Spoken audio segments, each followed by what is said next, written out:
बोलिए दोस्तों, हनुमान जी की जय, अंजनी मैया की जय। झूमत आवेले हो, झूमत आवेले हो, झूमत आवेले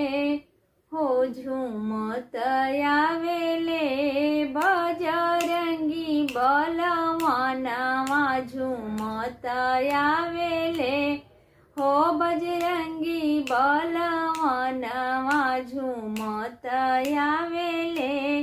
हो, बजरंगी बलवानवा झूमत आवेले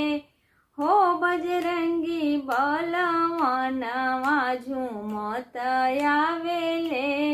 हो, बजरंगी बलवानवा झूमत आवेले हो, बजरंगी बलवानवा झूमत आवेले हो, बजरंगी बलवानवा। अरे के कर पूत हवे के कर दूत हो, अरे के कर पुत्र हवे के कर दूत हो,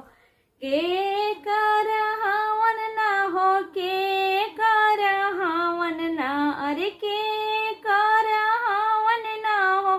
के कर हवन ना, के कर हवन ना, दोनों आँख के रतनवा के कर हवन ना,